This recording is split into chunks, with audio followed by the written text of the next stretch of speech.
நான் இங்கேயே மீண்டும் பிறப்பேன், உங்களுடனேயே இருப்பேன். கடவுள் என் ஆசையை நிராகரிக்க மாட்டார். ஒன்று மட்டும் உங்களை கேட்கிறேன். இந்த வளையல்கள் என் உடலிலேயே இருக்கட்டும். இவைகள் என் தாய்மைக்காக வாசு எனக்கு பரிசாக கொடுத்தார். என்னை போல பாக்யவதி இந்த உலகத்தில் யாரும் இருக்க மாட்டார்கள். உங்களைப் போல கணவர்,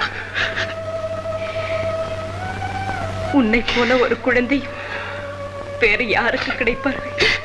இல்லை எண்ணி, ஆதரவற்று கிடந்த எங்களுக்கு நீதான் அன்பு தெய்வமாக வந்தார். நாங்கள் தான் பாக்கியசாலிகள்.